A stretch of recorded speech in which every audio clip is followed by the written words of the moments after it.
one thing many people are very interested in is also the process of aging. You are very well known as somebody who seemed to have stalled the aging process or even reversed it. What for you are the most important factors in this? What have been the most important factors for you in stalling the aging process?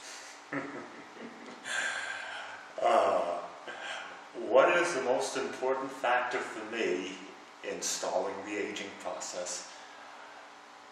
I don't care. Because I don't really care. People fight to accomplish something. They say, I want to remain young, I want to be useful, I want to be strong. And they work and they work and they work. And they build up all this energy, all of this resistance. And whether it be life or death, it doesn't really matter to me. Because I'm not fighting. I work out hard, I eat right, I do these things because I want to. But whether I live or don't live in a physical body, it doesn't matter that much to me. And because it doesn't matter, those two sides have come together. They come together at the 0 point. In other words, they're those people who give up and don't do anything. It's those people who work very hard to try to accomplish something. I find the 0 point, the middle, and in this middle ground, left and right balance each other, and I think that's part of the secret. I'm content with what I am. I'm content this day. This day is everything.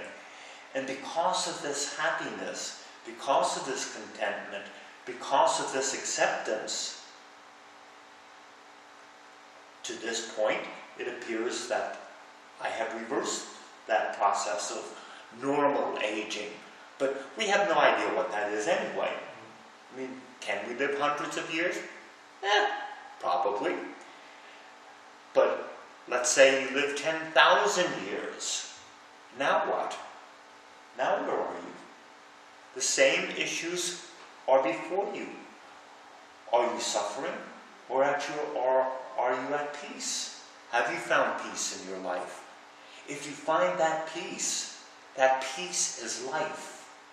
The more the peace that you find, the more life you have. The more life that you have, the more it invigorates your physical body. And thus you can keep it longer. Would you say that having this cultivating this attitude of life, which is always placing yourself in a state of openness, of acceptance, makes that you're more and more in contact with your intuition to know what is just to do at a certain moment of your life? That's a very good way to ask that, Klaus. Does it result in intuition? Well, that intuitor or intuition, that teacher inside of us, we already know. We all have that. We get that gut level reaction or that impulse. Our physical bodies tell us. If we can listen long enough and carefully enough to what our body is telling us. It tells us when there's danger. Animals do this naturally.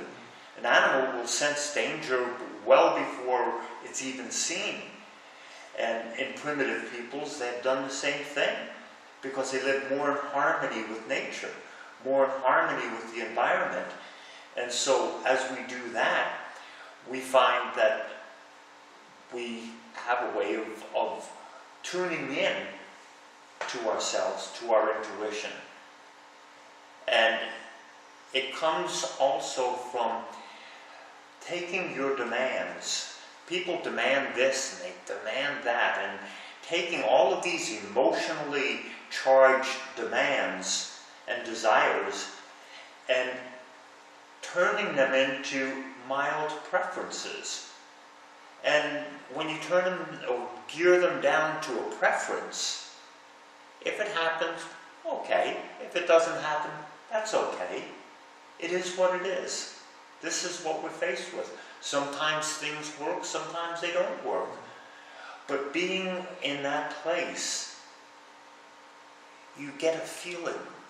You get a feeling, well, this will work. That isn't going to work. And you become very sensitive. You're sensitive to what you think. You're sensitive to your conclusions and your judgments. And when you're sensitive to that, all of a sudden, that compass inside of you is going to lead you to the right place. Effortlessly and infallibly. All the time. Right on target. Beautiful, yes. It must also be that in practice of life, when one notices that the intuition is waking up, one gets more and more faith in oneself, and there is more and more openness and less doubt to really remain posed in this energy. Can we express it like that? That's nice, Klaus. Yes, there's less doubt. You don't have to know. You may not know, but you're not worried about not knowing. Because this moment, if we're right here, right now, everything works out. The only time it doesn't work is if we're in the dead past or the imagined future. But right here, this is perfect. There's nothing wrong with this moment. I don't have to think about tomorrow. I don't have to think about yesterday. All I have to do is enjoy this. Right now, we're sitting here, we're talking, you're asking me questions, we're exchanging our spirit on a heart level. I don't need to know anything other than this. Beautiful. And something which we hear very often is that people, when they have been meditating for many years, they start to say, oh, now I have so much energy, I don't need to sleep so much. And very often also the experience of the night rest is changing. There is more consciousness for sure. In your life, do you feel that in this process of purifying the body and becoming more and more transparent, the need of sleep has been reduced? And do you feel that it is something which is a general experience for people when you're spiritually more advanced, that you need less sleep? That's a good question. I probably sleep longer than most people would think. I sleep 7 or 8 hours, but I go to bed early, and I get most of my sleep before midnight, or a lot of it anyway, and I'm up very early in the morning. But my energy level is never depleted. And it's like filling your gas tank. My gas tank is always on full. I can work hard in the day. I can go into the gym. I can have long, hard workouts. It doesn't matter what I do. There's no end to the energy. But I don't misuse it either. I conserve my energy. And when I conserve my energy, I'm also conserving my breath. I don't breathe that much except when I exercise. And so my breathing slows down. My body becomes more like a turtle. If I don't need to do something, I don't do it. And I'm lazy. I get very lazy and enjoy my laziness. But when I need to do something, or I feel I want to do something energetically, there's no end to the energy I can bring to task. Well, that's very beautiful. And would you talk a little bit about how your experience of the night has been changing in the process of a continuous process of awakening? Maybe we could express it maybe like that. Do you feel that there has become more and more light and more wakefulness even during the deep state of sleep? What I experience is a more conscious sleep. being more conscious, well, while my body is asleep. My body goes to sleep, but I'm aware of that.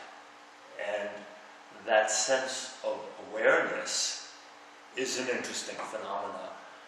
But it's no different than my waking reality, that right now, this, let's say this is what I'm dreaming, but I'm aware that I'm dreaming it. So if I go to sleep at night and I'm aware that I'm dreaming, then I just enjoy the movie as I am enjoying this movie. And waking, sleeping, I know there's lots of yoga about that, yoga nidra, and techniques involved. I will share one technique, however, with you on this. This is something I did for many years. I don't do it any longer, but I used to do this. I would remain conscious of the moment when my body falls asleep, but I'm not yet asleep. I'm not asleep, I'm not awake. And in that point, between those two states, there's a little doorway. And when you enter into that doorway, then you experience what I've been attempting to use words to describe.